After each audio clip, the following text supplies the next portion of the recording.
La salle de sport fonctionne comme une scène permanente, un décor où rien n'est neutre et où tout semble être exposé. Chaque miroir disséminé dans l'espace ne sert pas seulement à corriger une posture ou à suivre l'exécution des mouvements, mais à confirmer des identités, valider des histoires personnelles et soutenir des récits silencieux sur ceux qui paraissent forts et ceux qui, supposément, ne le sont pas. À chaque répétition, l'illusion se renforce. On croit que la force est ce qui se voit clairement, ce qui fait du bruit en touchant le sol, ce qui attire l'attention et capte les regards. Dans cet espace, la sueur devient performance, le poids soulevé se transforme en spectacle, et le corps est traité comme une preuve définitive de valeur. L'environnement enseigne, de manière subtile et constante, qu'être fort signifie occuper de l'espace, imposer sa présence et démontrer son pouvoir de façon visible. Le silence est souvent interprété comme de l'insécurité, la discrétion comme une limite et l'absence d'exposition comme un manque de capacité. Peu réalisent que cette logique ne mesure pas la force, seulement l'apparence. La répétition quotidienne de cette dynamique crée un consensus dangereux. Confondre impact visuel et compétence réelle. Ce qui n'attire pas l'attention est ignoré, ce qui n'impressionne pas est sous-estimé, et ce qui ne correspond pas aux stéréotypes dominants est rejeté avant même d'avoir la chance de se révéler. Ainsi, la salle de sport devient une scène où beaucoup jouent un rôle, peu observent et presque personne ne remet le scénario en question. Au final, la plus grande erreur ne réside ni dans les poids empilés, ni dans les corps reflétés par les miroirs, mais dans la croyance collective selon laquelle la force doit annoncer son arrivée. Car la véritable force, le plus souvent, ne fait pas de bruit, ne demande pas d'applaudissements et n'a pas besoin d'être confirmée par des reflets. Elle existe simplement, attendant le bon moment pour être perçue. Pendant que des corps sont exposés, filmés et constamment évalués par des regards attentifs et des caméras toujours allumées, quelqu'un traverse le même espace sans chercher l'attention. Quelqu'un qui ne rivalise pas, ne s'exhibe pas et ne tente de prouver absolument rien, car son rôle n'est pas d'être admiré, mais de soutenir le fonctionnement silencieux de tout ce qui l'entoure. Il se déplace hors du champ, entre des haltères abandonnés au sol, des machines oubliées et des routines répétitives, garantissant que le décor reste intact pour le spectacle des autres. Sa présence est discrète, presque invisible, comme s'il faisait partie de l'arrière-plan et non de l'histoire principale. Tandis que certains s'entraînent pour être vus, lui travaille pour que l'environnement continue d'exister. Dans ce contraste, le silence n'est pas une faiblesse, c'est une fonction. L'absence d'exposition ne révèle pas une limite, mais un but. Il n'a pas besoin de miroir pour s'affirmer, ni de caméra pour légitimer sa valeur, car son importance ne dépend pas des applaudissements, mais de la constance. C'est lui qui maintient la scène propre, organisée et prête pour que d'autres jouent leur rôle, même si personne ne remarque sa contribution. Et c'est peut-être là que réside l'ironie. Pendant que beaucoup tentent de prouver leur force face au reflet, celui qui soutient réellement l'espace n'a rien à prouver. Il fait simplement ce qu'il doit faire, et en agissant ainsi, il maintient tout debout, y compris les illusions de ceux qui confondent visibilité et importance. Personne ne dit rien à voix haute, aucun mot n'est échangé, aucun jugement n'est officiellement déclaré. Pourtant, tous semblent intérieurement d'accord, comme s'il existait un pacte invisible respecté par les regards, les gestes et les silences. Un récit muet se forme et se consolide sans effort, construit à partir de l'apparence, de la fonction occupée par chacun et de la hiérarchie implicite imposée par l'environnement. Il n'est pas nécessaire de pointer, d'étiqueter ou d'accuser, il suffit d'observer. Le corps parle, le vêtement suggère, la fonction définit. Et peu à peu, cette lecture superficielle est traitée comme une vérité absolue, comme si elle suffisait à déterminer qui mérite le respect, qui doit être ignoré et jusqu'où quelqu'un peut aller. Dans cet accord non-verbal, des limites sont imposées avant même toute tentative, des capacités sont écartées sans être testées et des potentiels sont réduits à des stéréotypes rassurants. Tout semble organisé, prévisible et sûr, car juger sur l'apparence demande moins d'efforts que remettre des certitudes en question. Le problème, c'est que ce récit, bien que silencieux, est puissant. Il n'a pas besoin de cris pour restreindre, ni d'ordre pour contrôler. Il lui suffit d'exister pour convaincre chacun qu'il sait exactement qui est l'autre, sans jamais avoir demandé, observé réellement ou permis à quelqu'un de dépasser le rôle qui lui a été attribué. Lorsqu'il demande s'il peut tenter une série, la requête paraît étrange, non à cause de la difficulté de l'exercice ou du poids en jeu, mais parce qu'elle brise une règle invisible que personne n'a jamais eu besoin d'expliquer. Une règle silencieuse, maintenue par des regards rapides et des jugements automatiques qui déterminent qui peut occuper certains espaces et qui doit simplement graviter autour. Le malaise ne vient pas du risque physique, mais de la rupture d'attente. À cet instant, ce n'est pas le mouvement qui crée la tension, mais l'audace implicite de quelqu'un qui sort du rôle qu'on lui a attribué. Il ne demande pas seulement à essayer une série, il traverse une frontière symbolique, questionnant une hiérarchie non écrite qui sépare ceux qui jouent de ceux qui regardent, ceux qui performent de ceux qui servent. Le silence qui s'installe autour n'est pas anodin.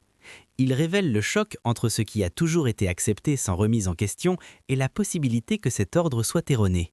Car lorsque quelqu'un considéré comme hors de sa place demande de l'espace, la demande expose une vérité dérangeante. Peut-être que la limite n'a jamais été physique, mais mentale. Et c'est précisément pour cela que le geste dérange. Non pas parce qu'il pourrait échouer, mais parce que, s'il réussit, tout le récit construit jusque-là commence à s'effondrer. Après tout, les règles invisibles ne fonctionnent que tant que personne n'ose les franchir. Il n'y a ni éclat, ni marque, ni promesse gravée dans un métal poli ou un logo tape à l'œil. Aucune intention d'impressionner, aucun désir d'être remarqué. Il n'y a qu'un objet ordinaire, usé par l'usage constant, lourd non par la vanité de ceux qui regardent de loin, mais par la répétition silencieuse du travail quotidien. Il porte le poids de routines invisibles, de gestes effectués sans public, d'efforts qui ne rapportent ni applaudissements ni reconnaissance. Contrairement aux équipements exhibés comme des trophées, cet objet n'a pas été conçu pour le spectacle, mais pour la fonction. Sa valeur ne réside pas dans l'apparence, mais dans l'utilité, non dans l'impact visuel, mais dans la constance. Dans ce contraste, l'objet devient un symbole, un rappel qu'il existe un type de poids qui ne se mesure pas en chiffres ou en réactions, mais en répétition, discipline et objectif. Un poids qui n'attire pas l'attention précisément parce qu'il n'a jamais eu besoin de le faire. Et c'est peut-être cela qui le rend si déconcertant. Tandis que tous attendent quelque chose qui brille, qui est un nom et promette la grandeur, ce qui soutient réellement le moment est quelque chose de simple, brut et honnête, lourd non pour impressionner, mais pour exister. Le soulèvement se fait sans préparation théâtrale, sans respirations exagérées, sans la chorégraphie silencieuse qui précède habituellement un grand effort.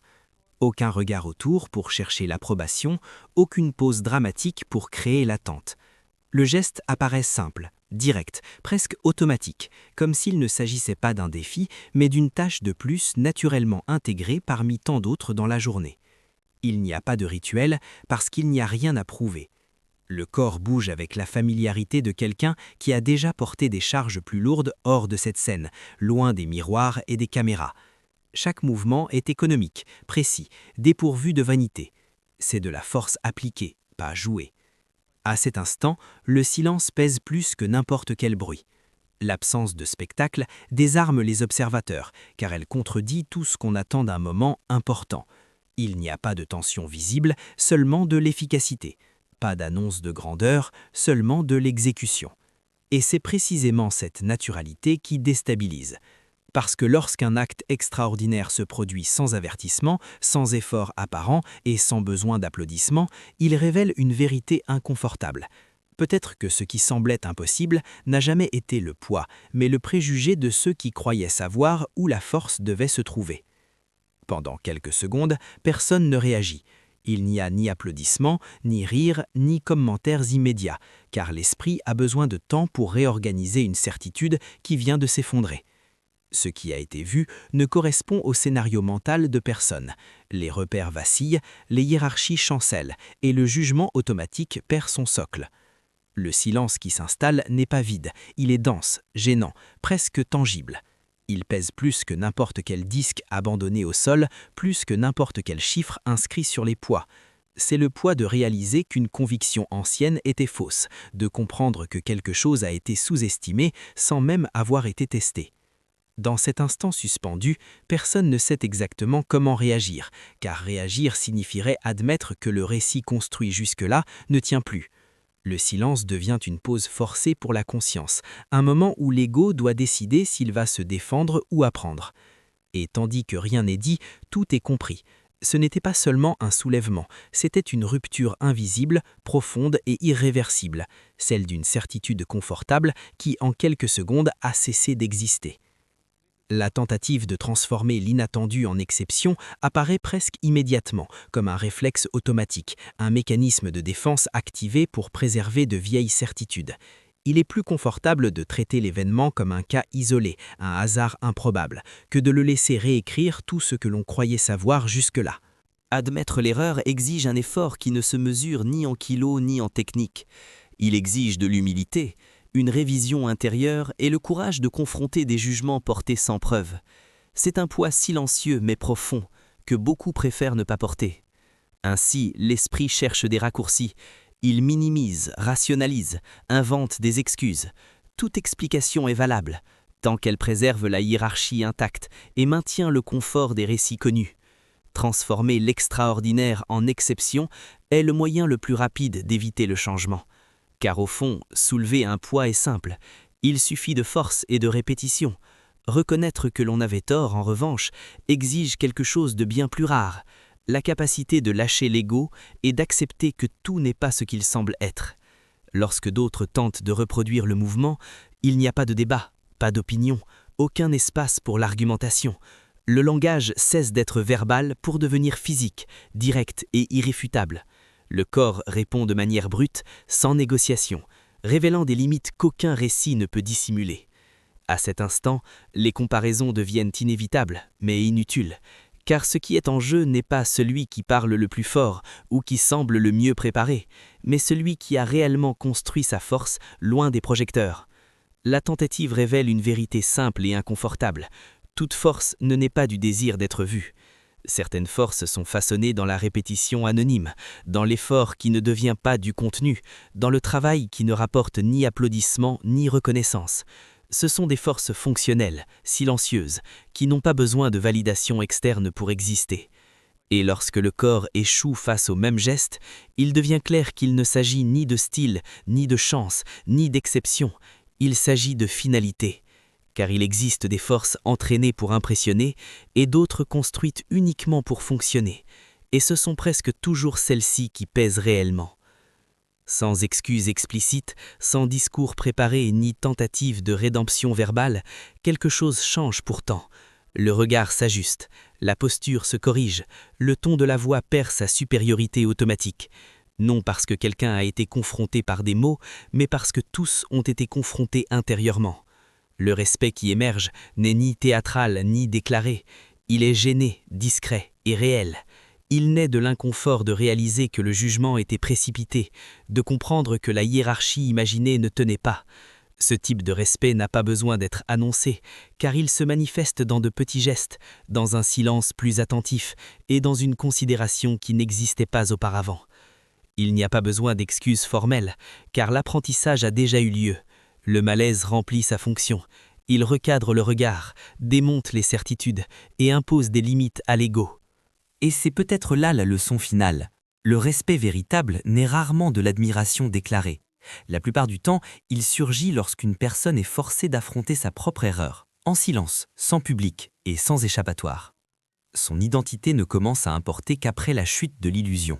Avant cela, le nom est insignifiant, le passé n'intéresse pas et la personne se résume au rôle qu'on lui a attribué sans lui demander son avis. Ce n'est que lorsque le récit faux s'effondre que surgit une curiosité tardive, presque embarrassée, comme si comprendre qui il est maintenant pouvait réparer l'erreur commise auparavant. Cela prouve quelque chose de simple et de dérangeant. Le nom n'a jamais été ce qui comptait. Ce qui guidait réellement les jugements, c'était l'histoire inventée en silence par tous, basée sur l'apparence, la fonction et l'attente. Une histoire créée avant toute question, avant toute écoute, avant tout doute honnête. La révélation ne réécrit pas le passé, mais en expose la fragilité. Elle montre à quel point des certitudes rapides ont remplacé l'intérêt sincère et comment des étiquettes confortables ont servi à éviter l'effort de connaître quelqu'un réellement. Au final, il ne s'agit pas de qui il est, mais de ce que tous croyaient qu'il ne pouvait pas être. Et c'est peut-être la chute la plus dure, réaliser que la limite n'a jamais été chez la personne observée, mais dans le récit hâtif de celui qui observait. Il ne s'agit pas de force physique, ni de techniques avancées, ni de chiffres impressionnants inscrits sur des disques. Ce qui est en jeu est bien plus subtil et profond. La facilité avec laquelle nous réduisons des personnes complexes, riches d'histoire, d'efforts et de contradictions, à des étiquettes simples et rassurantes. Nous le faisons non par méchanceté explicite, mais par commodité. Étiqueter demande moins d'efforts qu'observer, juger est plus rapide que comprendre, et préserver ses certitudes est plus facile que d'admettre que l'on peut se tromper. En simplifiant l'autre, nous évitons la partie la plus difficile, nous remettre en question. Dans ce processus, nous ne sous-estimons pas seulement les capacités des autres, nous protégeons aussi notre propre ego. Nous créons des catégories, des hiérarchies et des limites imaginaires pour éviter l'inconfort de réaliser que le monde et les personnes sont bien plus complexes que nous ne le souhaiterions. Au final, la véritable leçon ne réside pas dans le poids soulevé, ni dans la technique parfaitement exécutée, mais dans le miroir invisible que ce moment nous tend. Un miroir qui ne reflète pas des muscles, mais des certitudes, et qui nous demande en silence combien de fois nous avons confondu apparence et vérité pour ne pas avoir à remettre en question l'image que nous avons de nous-mêmes. Le véritable impact n'a pas été de découvrir que cet homme était plus fort qu'il n'en avait l'air, ce n'est que la surface du choc. L'impact réel a été de comprendre que la lecture était erronée dès la première seconde, non par manque d'information, mais par excès de certitude. Car avant même le moindre geste, vous aviez déjà décidé qui il était, jusqu'où il pouvait aller et ce qu'il ne pourrait jamais accomplir. L'erreur est née au moment où la capacité de quelqu'un a été jugée sur son apparence, la fonction qu'il occupait dans cet espace et le rôle qu'on lui a imposé sans son consentement. Un jugement rapide, confortable et silencieux, destiné à préserver les hiérarchies et à éviter les questions dérangeantes. Et c'est là que l'illusion se brise complètement. Car la force la plus réelle s'annonce rarement, ne demande pas l'attention et ne se construit pas pour être vue. Elle naît dans la répétition silencieuse, dans l'effort anonyme, dans le travail constant qui se déroule loin des applaudissements, des caméras et du champ de vision de ceux qui confondent spectacle et vérité. Au final, ce n'est pas lui qui a surpris, c'est vous qui vous êtes révélé, en réalisant que la limite n'a jamais été dans le corps observé, mais dans le regard pressé de celui qui croyait tout savoir avant même de voir réellement.